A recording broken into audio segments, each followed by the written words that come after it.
The Patriots are taking the field against the Eagles today, and even without most of the starters, this game is far from meaningless. Several roster battles are on the line, giving plenty of players a huge opportunity to prove their value. So stay tuned, because one single play could completely change a player's situation with the Patriots. The New England Patriots are heading into their second preseason game against the Philadelphia Eagles with a very different situation than what we normally expect to see on game day, and that is exactly what makes this matchup so interesting. The Patriots are not expected to use most of their starters after 2 extensive joint practices with Philadelphia, meaning this game becomes much more important for the players fighting for roster spots and trying to make a lasting impression before the preseason comes to an end. Drake Maye and most of the starters are unlikely to play because Maye already received significant work during the 2 joint practices. He threw 19 passes during the first practice and around 20 more during the second, giving him plenty of competitive work against the Eagles. From the Patriots' perspective, there was little reason to put their starting quarterback through another extended workload in a preseason game after already getting that level of preparation against Philadelphia, and that changes the entire focus of this game. Instead of watching the starters, the attention now turns to the rookies, young players, and depth battles that could determine who actually earns a place on the final roster.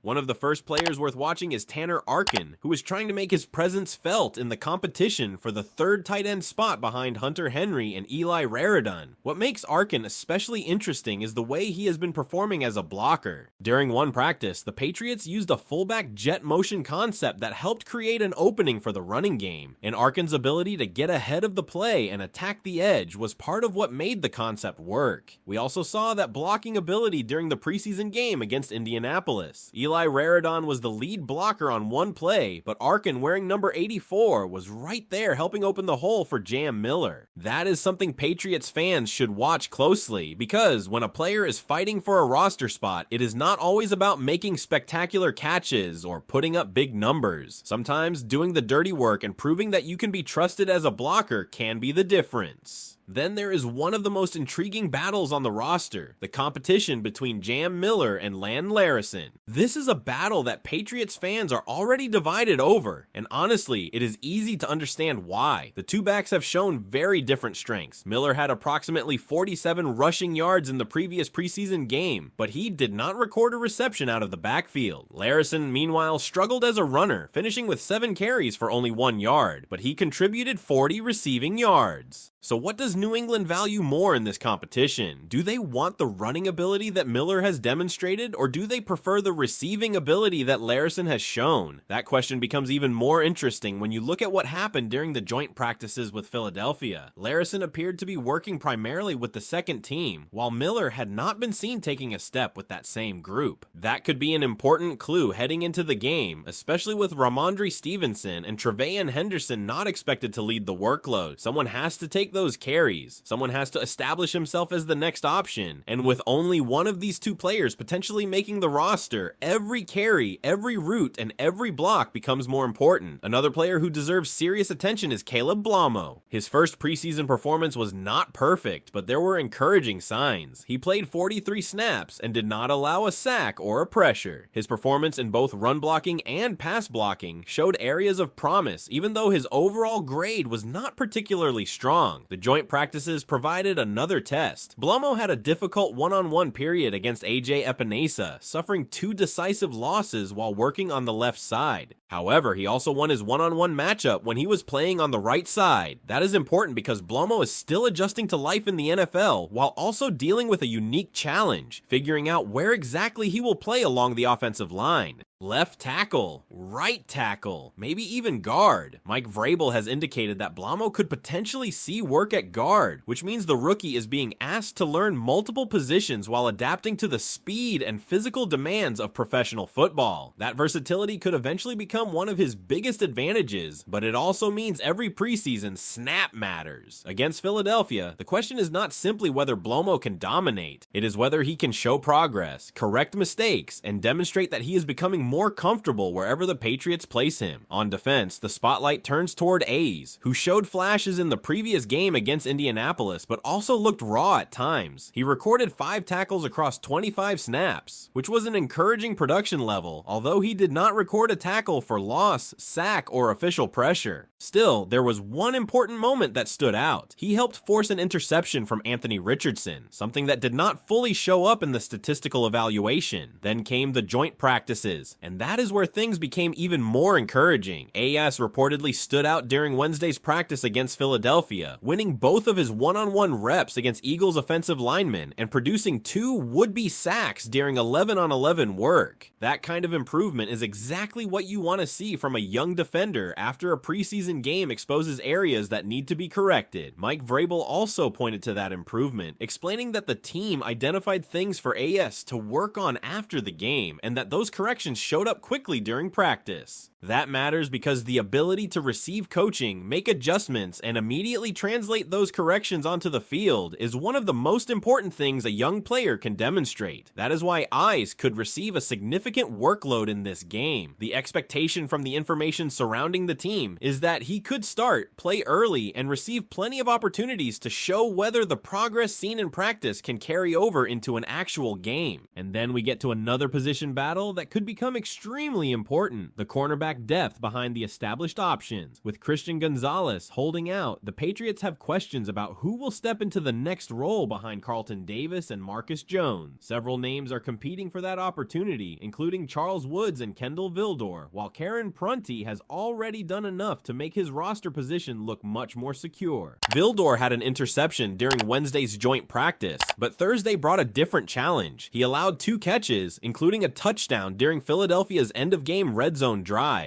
That inconsistency makes the upcoming game even more important. Charles Woods is also worth watching because he has already been the first player off the bench in situations where Carlton Davis or Christian Gonzalez were unavailable. If the Patriots need someone to step into that role, Woods has an opportunity to prove that he deserves it. But perhaps the biggest question of the night is not even on offense or defense. It is the kicker. Andy Borregales is entering this game after a difficult preseason performance against Indianapolis. He missed a 49-yard attempt that could have won the game, and overall he went 2 for 5 on the night. That performance obviously raises questions, especially because the pressure of making kicks in an actual game is very different from making them during practice, and that is exactly why this game matters so much for him. Borregales has responded well during practice, including a session where he went 4 for 5 on field goals with a long of 52 yards, but practice success can only tell you so much. The real test comes when the stadium is full, the clock is running, the situation matters, and everyone is watching. If the Patriots face a 4th and 3 situation around the 32-yard line, this could be the kind of moment that tells us much more about Borregales than another perfect practice session ever could. For a kicker who is expected to be the starter during the regular season, these preseason opportunities are not meaningless. They are chances to prove that he can handle pressure before those moments become real games with real consequences.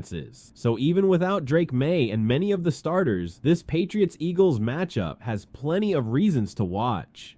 The running back battle between Jam Miller and Lan Larison could become one of the most important roster decisions of the preseason. Tanner Arkin has another opportunity to prove that his blocking can separate him in the tight end competition. Caleb Blamo needs to show continued development across the offensive line. Ayes needs to prove that his improvement during joint practices translates to game action. Charles Woods and Kendall Vildor are fighting for an important cornerback role, and Andy Borregales has a chance to show that the struggles against Indianapolis are behind him. This is the kind of preseason game where one play can change the conversation around a player. A strong performance can move someone up the depth chart, while another mistake can make a difficult roster decision even harder. So Patriots fans, with all of these battles happening at once, which player are you watching most closely in this game? And which roster battle do you believe will have the biggest impact on the Patriots? And that is where this game becomes much more than just another preseason matchup, because for these players, there is a lot at stake even if the final score will not count toward the regular season record. The Patriots have already given their starters valuable work during the 2 joint practices with Philadelphia, so now the young players and depth pieces have have to take advantage of the opportunities that are available to them. For the coaching staff, this is another chance to evaluate players in situations that cannot always be recreated during practice. A player can look impressive in a controlled practice environment, but the real question is whether that performance carries over when the lights are on and the opposing team is trying to stop you. That is especially important for the running back competition. Jam Miller and Lan Larison are not simply competing for playing time in this game. They are competing against each other for what could be one roster spot. That makes every opportunity meaningful. Miller has already demonstrated that he can contribute as a runner, while Larison has shown that he can provide value in the passing game. The Patriots have to decide which skill set gives them more value when they are building the final roster. And there is another part of this competition that cannot be ignored: consistency. If Miller gets the opportunity to carry the ball, Patriots fans should watch how he handles different situations. Does he run with the same physicality we saw previously? Can he create yards when the blocking is not perfect? Can he contribute in other areas? For Larison, the question is almost the opposite. We already know he can make an impact as a receiver, but can he show that he deserves more opportunities as a runner? Those are the kinds of questions that can influence a decision even if neither player puts up a massive statistical performance. Tanner Arkin faces a similar challenge. His path to the roster may not depend on becoming a star in one game. It may depend on proving that he can consistently do the things the Patriots need from their third tight end. His blocking has already caught attention, and that gives him an opportunity to separate himself from the competition. If he continues to show that he can execute his assignments in the running game, that could